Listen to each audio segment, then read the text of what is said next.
Hi everyone, welcome back to Authentically Tiffany. First off, I want to thank those who watched my first video and who showed me a lot of support, and I want to thank you guys. That means a lot to me. And this video, I will speak up because I was a little low in my first video, but that's because I had nerves and I was nervous. So this video, I am still nervous, but I will speak up so you guys can hear me better. My last video, for those of you who are tuning in on this video, just spoke about the background of my parents and my grandparents.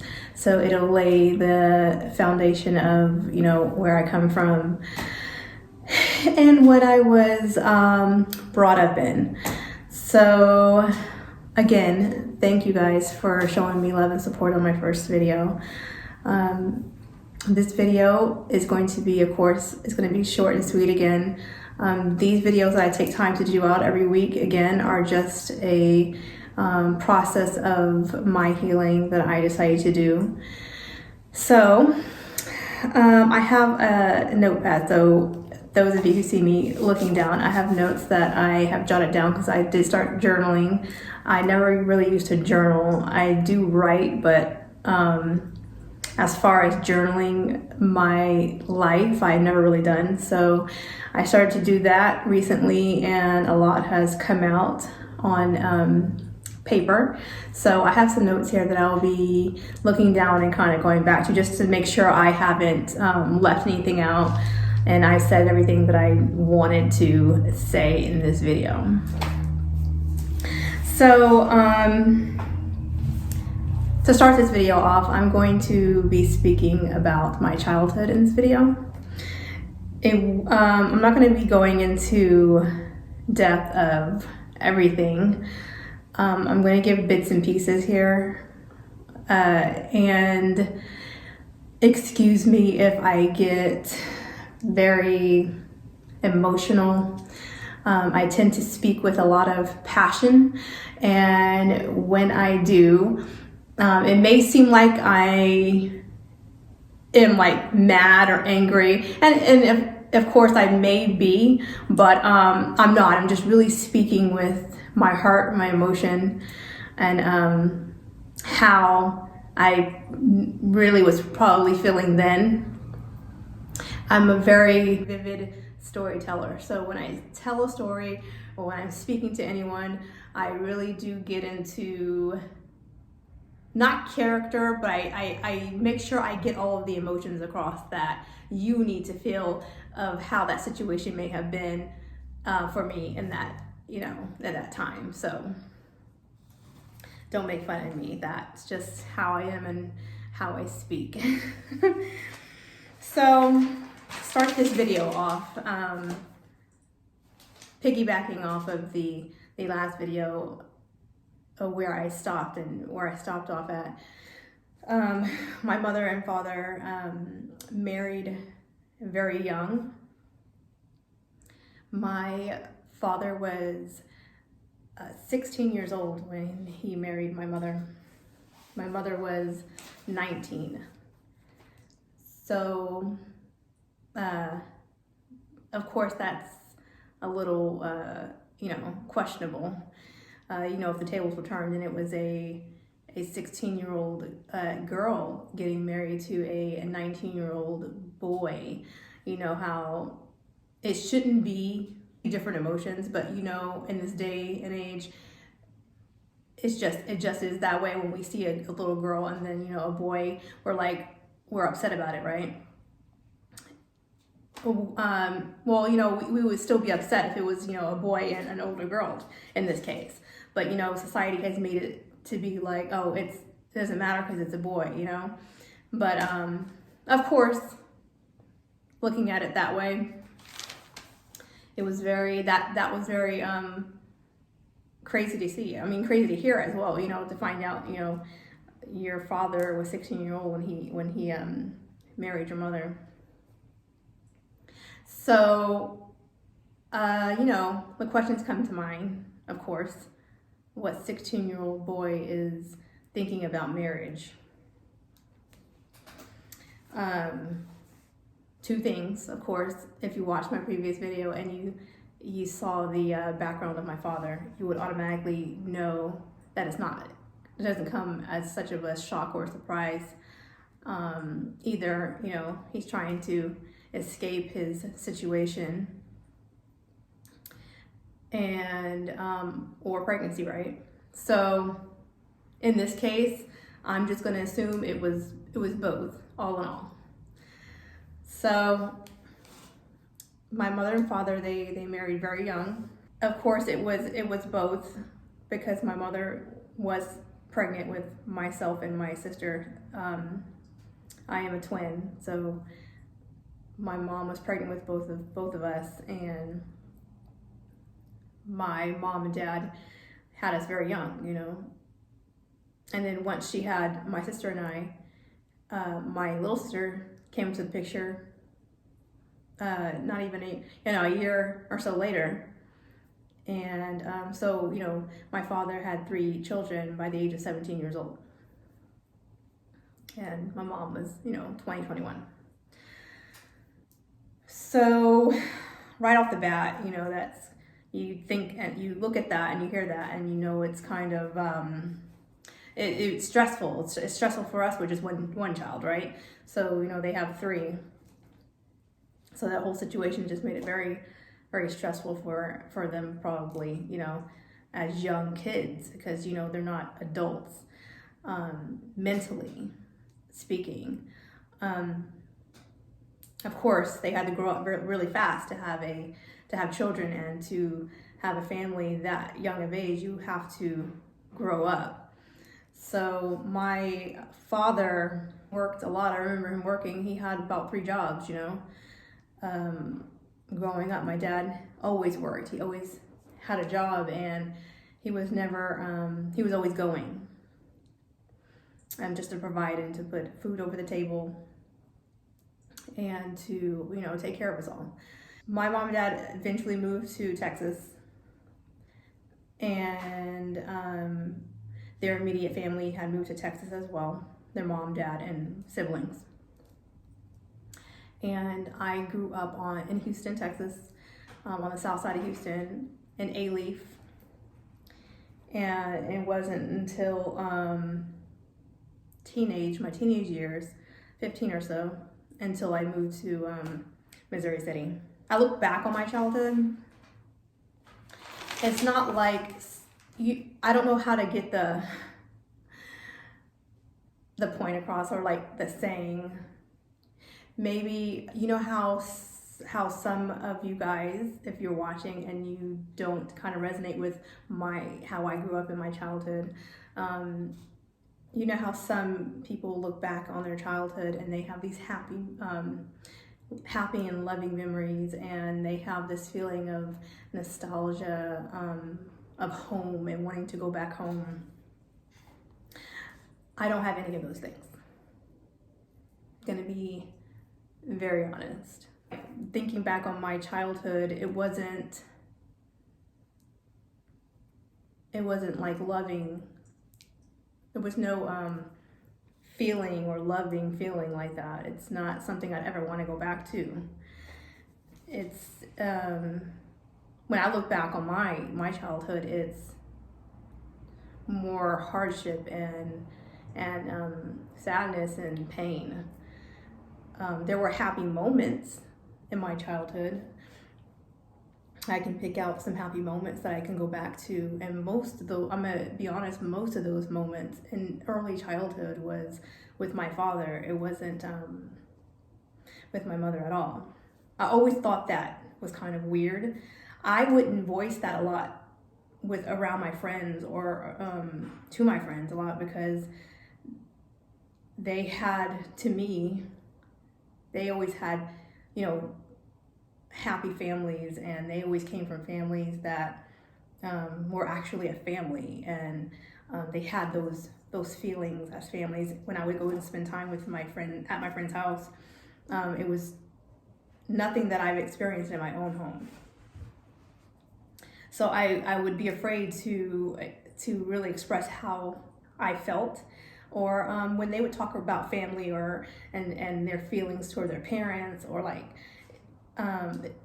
just regarding their family, I always kind of felt so detached because I never had those feelings.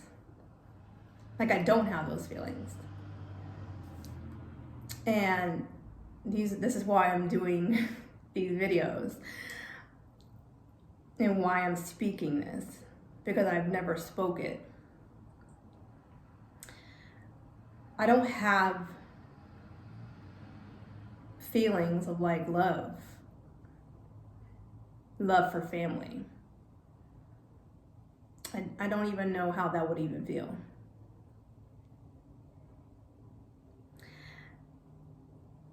So this goes back to me just talking about my childhood. I have to talk about it because I know where it comes from, and to speak about it, I guess, would just put it all on the table and line up why my feelings are the way they are. So, getting right into it, first and foremost, I also want to mention, before I even start diving in, I don't know if I mentioned in the last video, I can't remember, telling you that my family was Jehovah's Witnesses. So I think that plays a major role in how I was brought up and raised. If anyone knows about this religion, it's a religion that is very strict, and a lot of people would say and call it, I don't like to use the word cult because it is a cult, but all religion is a cult. So if you know what cult is, the meaning of cult, it's just a group of people who believe and do the same thing. It's a group of people. So if you look at it in that aspect, all religion is a cult. You're following a certain belief system and you're doing that. So it's a cult. So saying that just to say, we grew up in this, and a lot of their beliefs that we used to do and that I used to believe in as a child affected a lot of how I felt about myself, how it affected me emotionally. And this wasn't a realization until several years ago. The first story I'll start off with is a story that was told to me by my mother about my sister and I, my twin and I, when we were very young. We were babies. She left us alone with our father, and when she got back, she noticed that there was blood in the crib. And now I don't know, I can't remember the full story. I just know that she either said that there was blood on my sister and I or in the crib. And we were babies in the crib. She asked him, I don't know the gist of everything. Either she asked him what happened, he didn't know, or he didn't answer.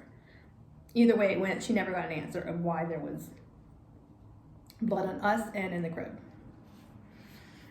So from that point on, she told us that she wasn't going to leave us with our father again alone, because she didn't trust him.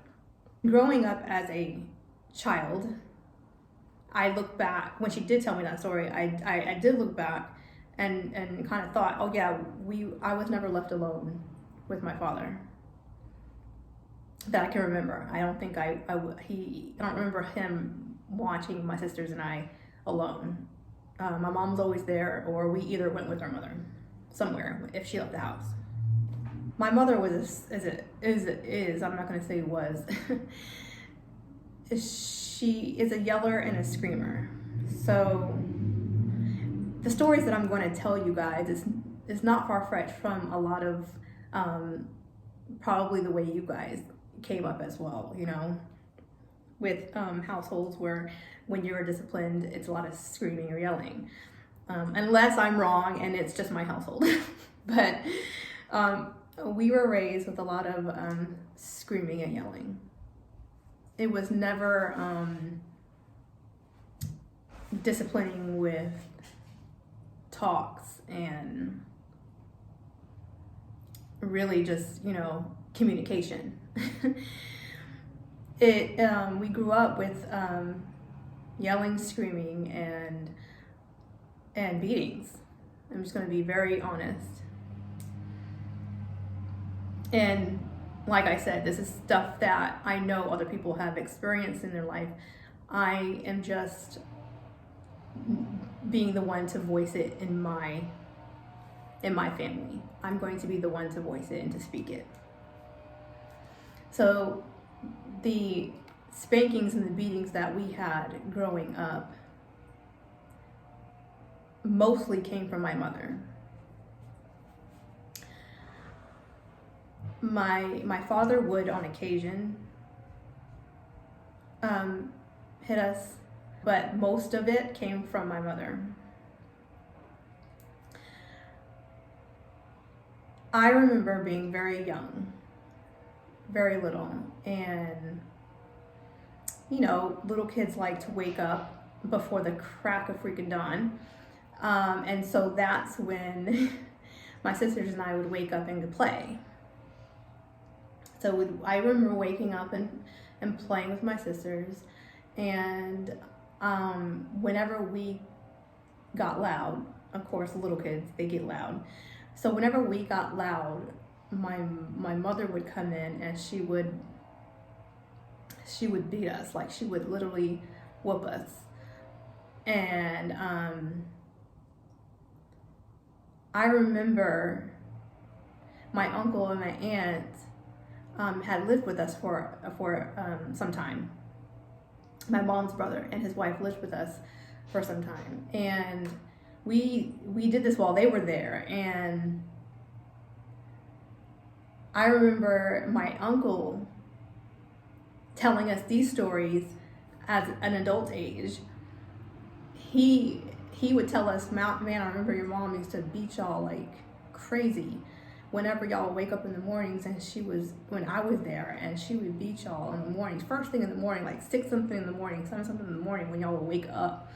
And he said that him and his wife were so upset, and that he said that he went to my mom to tell her, you know, what is going on, you know, why are you whooping them like this, and they're kids. But you know, this is what she did, you know, this was her. We grew up in a very strict household, first off. And my mom was never this nurturing person, ever. She was assertive, aggressive, and very headstrong. I'm not gonna say was, because she still is. And this is how we were raised in that aspect. So growing up in this house, every day was kind of like walking on eggshells. When I remember being very young, and I would go and get a bowl of cereal, and if we had the bowl of cereal, I was young, I was very, very little. I remember holding the bowl of cereal, going and walking to the table, and being so scared to spill this milk that was in my bowl, because my mom would beat us and yell at us so bad if we spilled the milk, which we did, a lot of the times, because we were so scared, I remember, like, I literally have, I still remember the feeling I have or had. I would walk with this bowl of cereal and I was shaking. Like, I was shaking walking to the table because I was so afraid to spill this milk because I was going to get beat. Like, I knew I was going to get beat. And as I'm walking, sometimes my mom would either say or do something and I would jump. And the cereal, there it goes, and there goes my beating. And I'm getting whooped. I'm getting whooped. But those are the memories I have. Things like this. But we were beat all the time as little kids. I'm not saying as,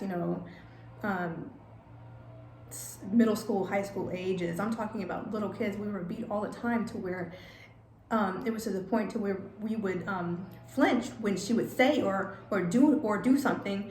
Just talking normally to us, if it was something that was really quick that she would say something, we would flinch. Like, it was to that point.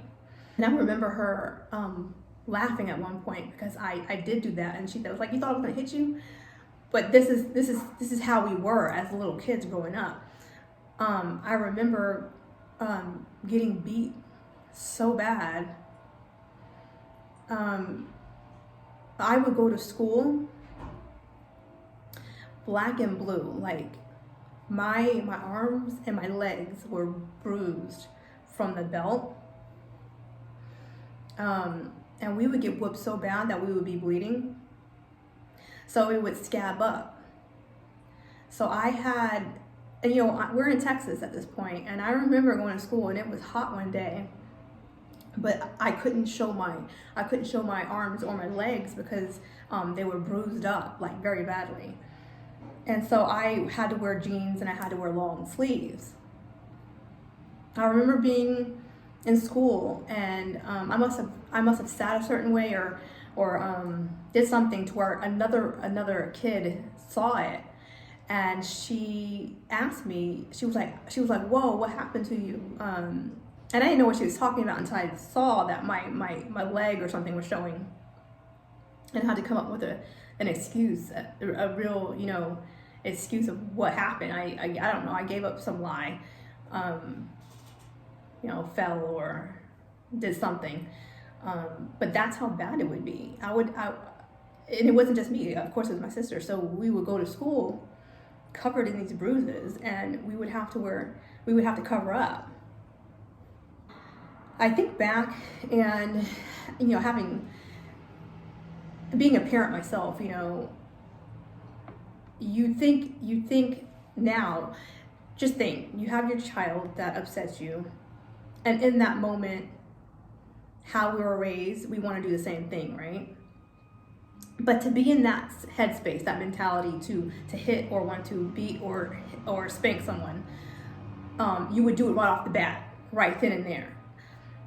Growing up in my house, there was 3 of us, so I remember having to wait in line to get a spanking. Like, of course, my older sister would go first, and you would hear her beating.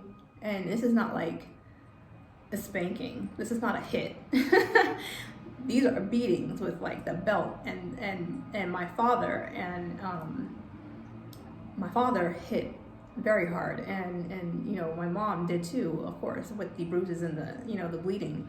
And hearing her go first, I knew I was second, and just being scared scared as hell, waiting for this spanking. And then you get called in next, and you're getting the same thing or even worse, it feels like.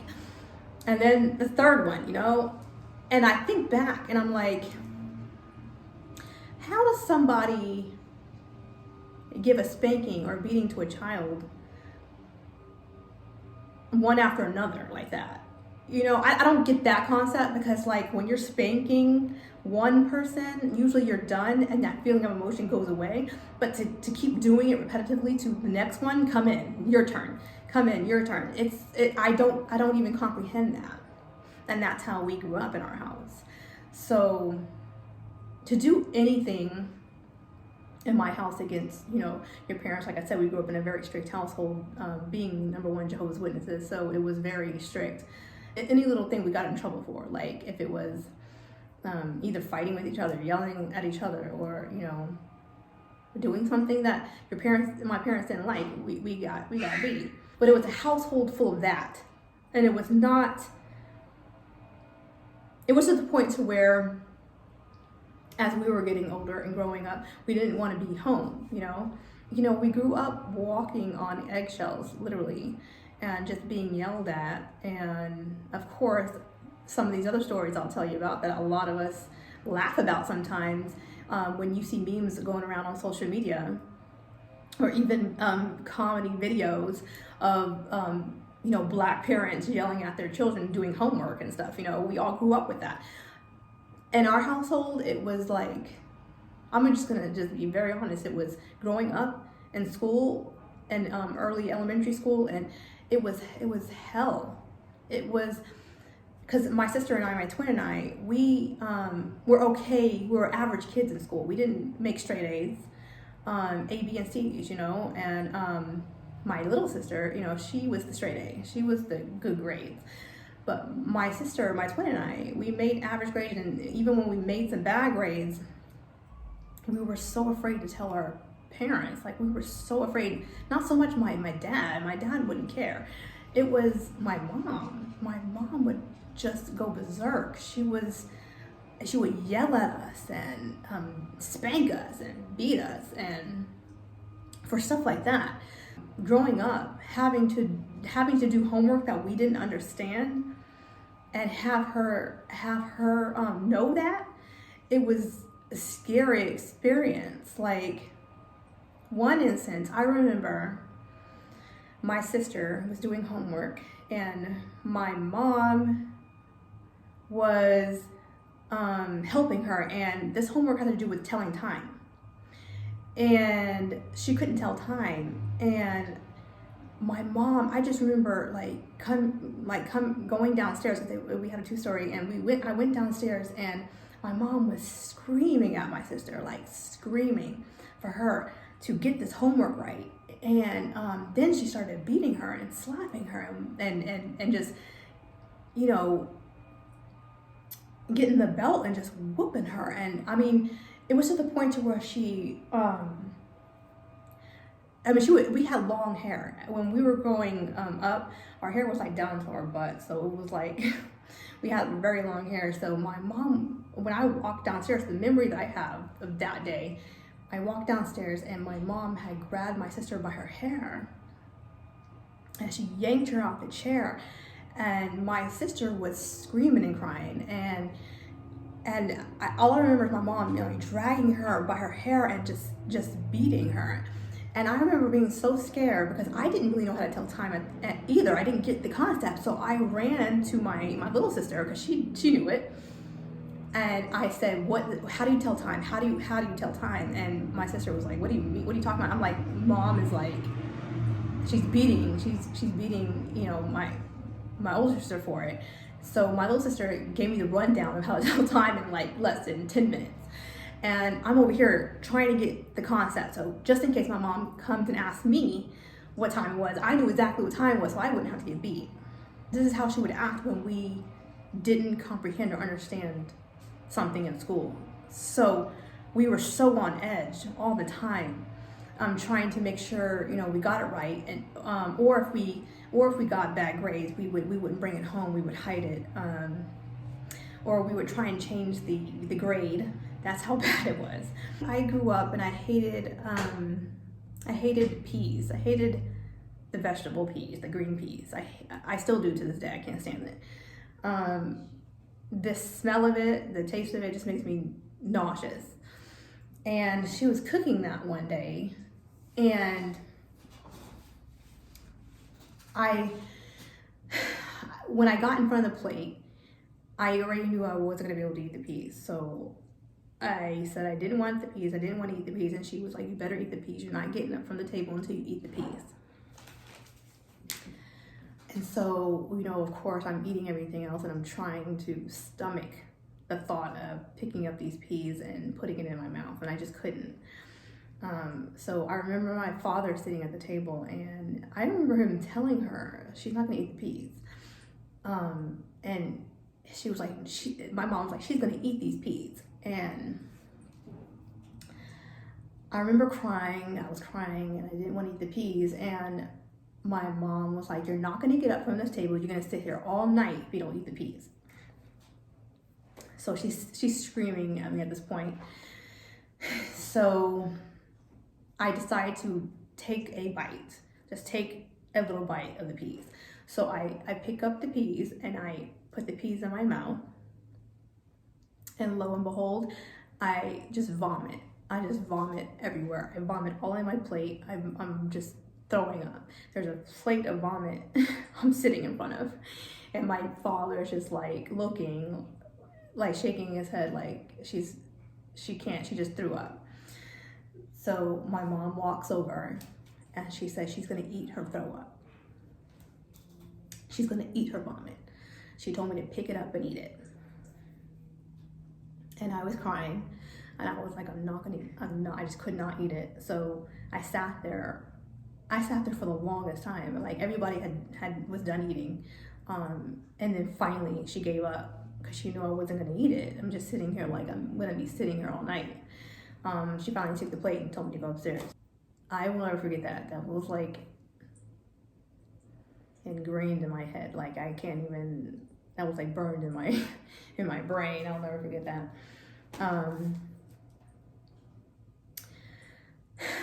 But yeah, so you know, it was just a lot of unhappiness in the home. A lot of unhappiness in the home. I'm sorry if I'm like rambling off at the mouth, because I'm just trying to go through these memories in my brain, like everything that's popping up, and it's kind of all sporadic in here, just little instances. So, you know, back to the homework thing, you know, like I said, my sister and I, we struggled a lot.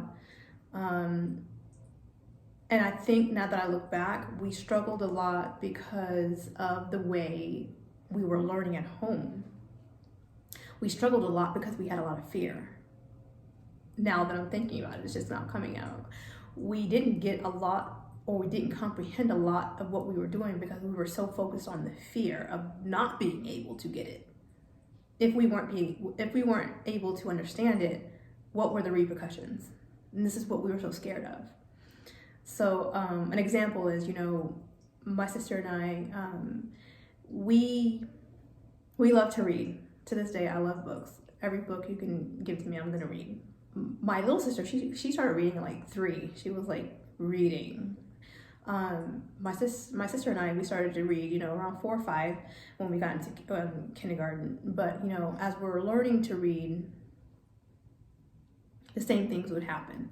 If we didn't understand a word, it was we got yelled at. Like if we didn't understand how to pronounce a word and enunciate things correctly, oh wow, we would be trying to read something and then slapped and beat because we didn't say it right.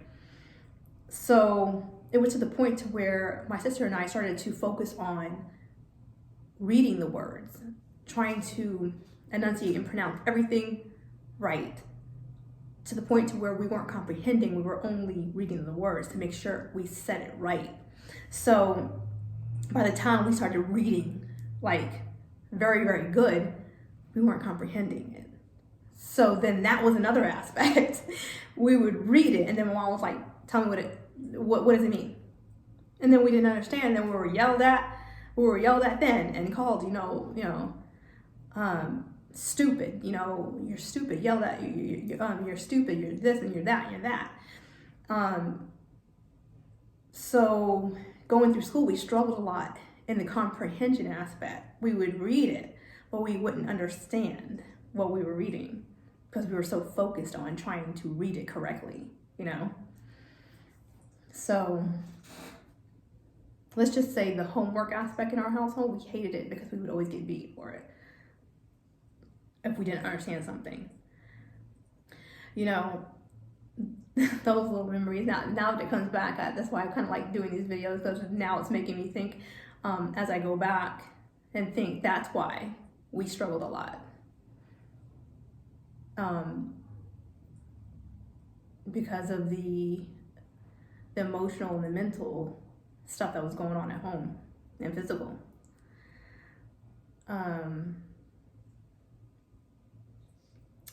A lot of this, like I said, came from my mother. My father's beatings were bad as well, but he didn't do it as much as my mom. I remember being very young, school age again, and I was talking to my father, and I was telling him a story, and something happened to where it made me say, "What the hell?" And that word there, I remember when it slipped out, and my mom automatically looked at my father and was like, "Oh, you gotta go whoop her." And so I at that point, I was so scared. And I was just pleading and begging to my dad, "Please, no, I'm sorry." I kept saying, "I'm sorry, I'm sorry, I'm sorry, please don't." And my mom was waiting on him to take me to go spank me. And he told me to follow him. And so at this point, I was so scared, and I was begging him. And I just remember saying, "I'm so sorry, like, I'm so sorry." And he brought me into a room, and he got the belt, and I was crying, and I was begging, and I kept going, "Daddy, I'm sorry, I'm sorry, I'm sorry." And he started to whoop me. And as he's whooping me, it starts getting harder. I mean, I guess when you're small at that age, everything just seems so bigger. And but that in that moment, it was so hurtful and painful to bear, because this is your father, and I didn't want it, and his kind of was worse than my mom because he's a man, so it hurt. So I just remember screaming and crying and just pleading and begging for him to stop. And I remember from my memory, as he's swinging the belt, I'm reaching out, I'm trying to hold or get away from the belt. I'm trying to hold his arm, trying to get away, while the other arm he's trying to spank me. As he's spanking me, I'm trying to grab, and all I remember is being yanked. I was yanked, and I felt like I was thrown. I know I wasn't on the floor. My feet had come off the floor, so I was thrown. And I just remember my back I flew and hit the back of the wall. And as I hit the back of my wall, I hit to where it hit so hard, the pressure of the wall for me hitting the back, I lost my breath. So as I slammed the wall and slid down, I just remember trying to catch my breath. I was trying to catch it. And as I finally started to breathe and got my breath back, I was shaking. I was so scared, and I was so embarrassed. And I don't know why I felt embarrassed. I was embarrassed, and I wouldn't look up because I was crying, and I was just looking down at the floor, and I just remember him telling me, "Come here, come here." And when I got up off the floor, I remember being scared because I didn't know if it was over or if I was coming here and he was gonna continue. And he just kept saying, "Come here." I said to come here, and so I was making my way over there, and I was shaking, and he brings me to him, and then he says, "I'm sorry and I love you." But at that moment, I couldn't process. To be honest, I couldn't process at that young of age. I couldn't process getting beat the way I was just beat and thrown, to him saying, I love you afterwards. And so I just remember shaking and just saying, I love you too. Like, I love you too. And then that was it. But this is how a lot of the beatings in my household went. We were beat, if not every day, almost every day. But it was like that. It was beaten, and I love you. You know I'm doing this because I love you. That was what we were told. And I never got that, but my parents would always say that. We whoop you and we beat you because we love you. But it's just now kind of clicking right now, though, to be honest with you, right now.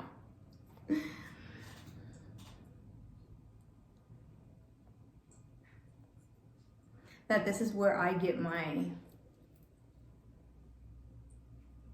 thought process from when it comes to relationships.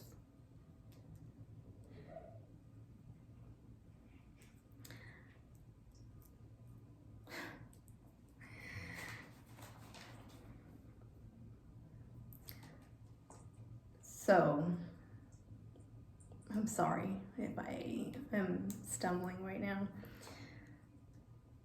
It's just like the light bulb went off.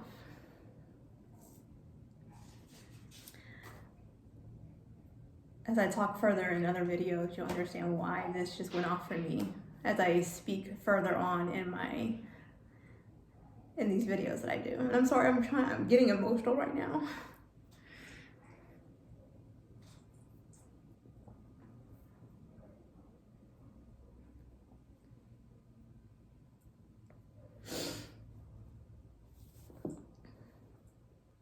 Because in a lot of my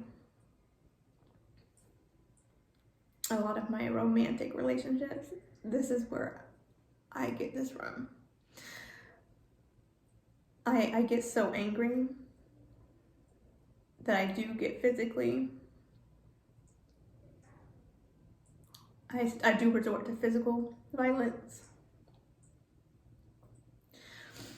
And then I say, I do this because I love you.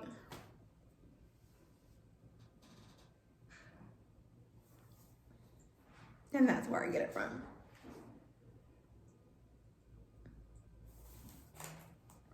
But that's not love. It's not. It's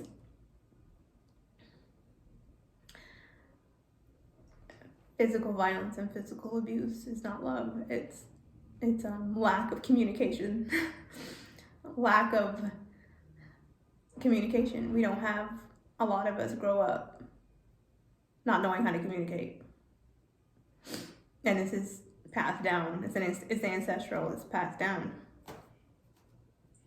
from generation to generation to generation. We think that whoopings, beatings, and yelling and screaming is how you discipline or show love, and it isn't.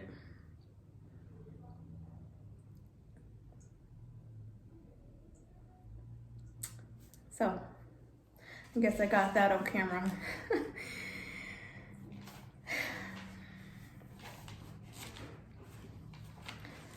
So,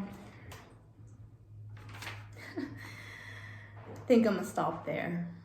That's it for today. I'm gonna go do some more journaling, but thank you again for all of those who watched my first video, and I hope you guys watch this video, and if you can leave some words of encouragement or some comments for me, I would read them and appreciate it. And you know, I hope everyone's day is going good and everyone is having a blessed weekend. And with that, I send you off. Peace, love, and light.